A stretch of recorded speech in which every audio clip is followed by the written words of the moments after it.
Hello friends, कैसे हैं आप। और स्वागत है आपका मेरे यूट्यूब चैनल स्टडी पेज पे। दोस्तों, मैं हूं आदित्य उसनी और आज हम कक्षा 8 की मधुप हिंदी पाठमाला 8 का जो है पाठ 4 बंगाल का तिलिस्मी संसार करने वाले हैं। तो दोस्तों, अगर आपको मेरी यह वीडियो अच्छी लगे तो मेरे चैनल को लाइक और सब्सक्राइब ज़रूर कर दीजिएगा और जो बेल आइकन है उसको प्रेस कर दीजिएगा ताकि आपको मेरे नए वीडियोज़ की नोटिफिकेशन मिलती रहे। चलिए स्टार्ट करते हैं। हिमाचल की सबसे खूबसूरत घाटी कौन सी है और किस घाटी को रोमांच प्रेमियों के स्वर्ग का खिताब दिया जा सकता है?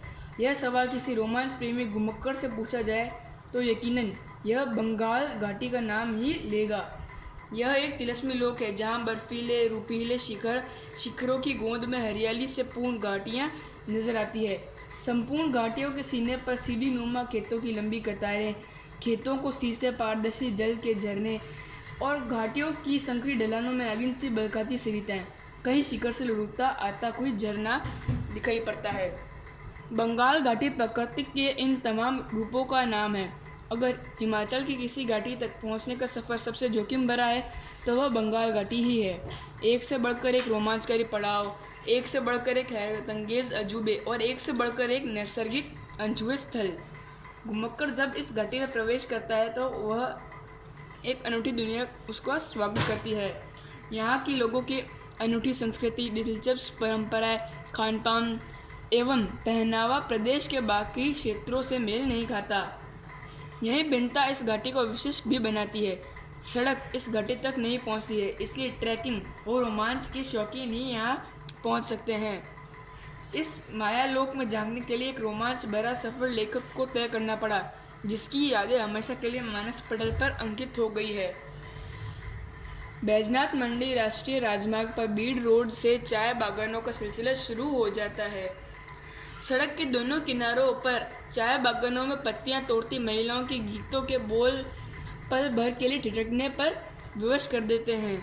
फिर ज्यों-ज्यों आगे कदम बढ़ते हैं, मंत्रों का जाप करते बौद्ध भिक्षु अपनी ओर ध्यान आकर्षित करते हैं। आगे बाजार है, कुछ एक दुकानों और फिर चाय का कारखाना।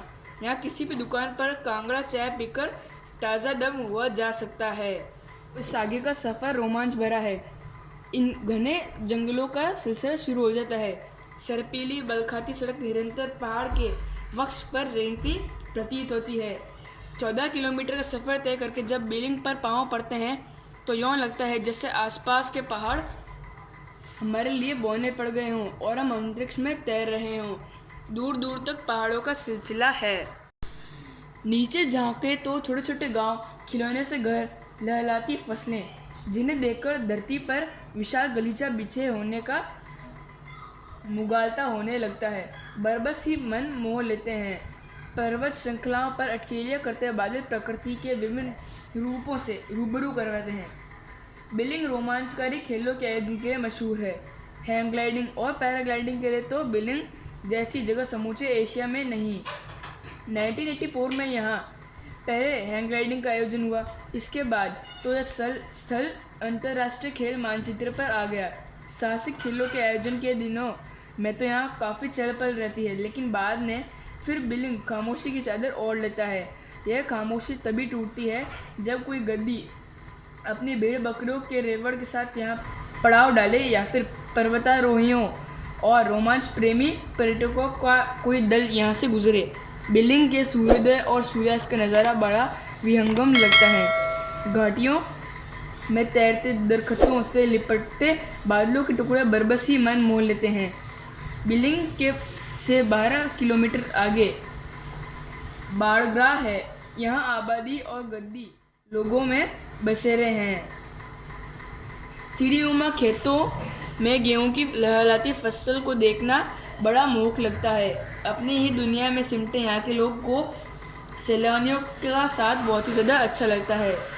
राजगुंदा और कक्कड़गुंदा इस घाटी के रमणीय स्थल है। ऊहल नदी के किनारा बसा कक्कड़गुंदा गांव कांगड़ा जिले के दुर्गम बंगाल इलाके का आखिरी गांव है। समुद्र तल से करीब 3000 मीटर की ऊंचाई पर बसे इस गांव में प्रकृति ने दिल खोलकर अपना नैसर्गिक सौंदर्य लुटाया है। चारों तरफ तोश, देवदार और केल के गगनचुंबी पेड़ अद्भुत नज़ारा प्रस्तुत करते हैं। गांव में 15 से 16 घर हैं। और सभी दड़बानुमा। सर्दियों में यह गांव कई फुट मोटी बर्फ की चादर से ढक जाता है और गांव के बाशिंदे सर्दियां आते ही यहां से पलायन कर बैजनाथ उपमंडल के गद्दी बहुत इलाकों में जा बसते हैं। गर्मियों की दस्तक देते ही यह गांव फिर से आबाद हो उठता है। कुक्करगुंडा से 7 किलोमीटर आगे है पलाचक। यह भी उहल नदी के किनारे बसा है। यहाँ लकड़ी से निर्मित वन विभाग का विश्राम गृह है। यहीं हमने रात काटी, एक रोमांच भरी रात। तेज तूफान में यूँ लगता है जैसे इस हवा में विश्राम गृह को या तो उड़ाकर कहीं दूर ले जाएगी या फिर लकड़ी के शेतर हम पर आ गिरेंगे। गर्मियों के मौसम में भी ठिठुरते रहे। सुबह शांत थी, मंद मंद बयार चल रही थी और पर्वतीय पंछियों के चहचहाट वातावरण में मधुर रस घोल रही थी। नाश्ता लेकर हमने आगे कूच किया। वृक्षों का काफिला हमारे साथ था और कहीं रुकने का नाम नहीं ले रहा था। सफ़र रोमांच से भरा था। नीचे उहल नदी और उस पर जमी करीब 10 फुट मोटी बर्फ की तह। मढ़ी तक 8-10 किलोमीटर का सफ़र नदी पर जमी बर्फ पर चलते हुए तय किया। दोपहर होते होते मढ़ी आ गई थी। यहाँ सिर्फ एक दुकान है और वह भी मौसमी, यानी गर्मियों में आबाद और सर्दियों में बंद। बड़ा शांत अलौकिक वातावरण है यहाँ का। थमसर तक पहुँचने का रास्ता हरियाली से भरा पड़ा है, लेकिन थमसर दर्रे से नीचे उतरने का रास्ता इतना जोखिम भरा है कि अक्सर उतरने वाला पग पग पर फिसलता हुआ नजर आता है। इस रोमांचकारी रास्ते को तय करके जब नीचे पहुँचते हैं तो चारों तरफ प्रकृति ही प्रकृति बिखरी हुई दिखाई देती है। एक सुरमई झील है जिसके पानी का रंग गहरा नीला दिखता है। झील की गहराई का कोई अनुमान नहीं लगाया जा सकता। मान्यता है कि इस झील में देवता स्नान करते हैं। आगे का रास्ता दुरू भी है और सुरमई भी। तकरीबन 7 किलोमीटर के इस सफ़र में रंग बिरंगे छोटे छोटे फूल, जड़ी बूटियों के पौधे, भोजपत्र के पेड़, वन्य प्राणी हमारा स्वागत करते हैं दिखते हैं। हिमाचल का राज्य पक्षी मोनाल और बर्फ़ में पाया जाने वाला भालू भी खुश नसीब लोगों को दिख जाता है। बंगाल घाटी में पहुंचने से पहले आता है काली हनी दरिया। इस दरिया पर लकड़ी के परंपरागत पुल बना है। इसे पार करके आगे चलते हुए सुरमई रावी नदी की छटा अभिभूत कर देती है। बंगाल इस घाटी के दाईं तरफ स्थित है और यहाँ रावी और काली हनी दरिया का मनोहरी संगम होता दिखता है। रावी नदी का उद्भव इस घाटी के रई गाहर नामक स्थल से होता है, जिसे कुछ लोग हनुमान किला भी कहते हैं। लोक मान्यता है कि इस किले में कभी 7 देवी बहनों सतभजनियों का वास था। किसी कारणवश आपस में मन मुटाव होने पर एक रात 6 बड़ी बहनें छोटी बहन को सोता छोड़कर रई सागर से दूर विभिन्न स्थानों को चली गई, जहाँ वे नदी के रूप में बहने लगी। ये नदियाँ गंगा, यमुना, सरस्वती, व्यास, सतलुज और चेनाब है। सुबह जब छोटी बहन की नींद खुली तो समय को अकेला पाकर वह रोने लगी। उसके नेत्रों से इतने आंसू बहे कि उसने नदी का रूप धारण कर लिया और वह समय रावी नदी बन गई। बंगाल के लोग सतभाजनियों को देवियों के रूप में पूजते हैं। बंगाल जिला कांगड़ा का आखिरी गांव है।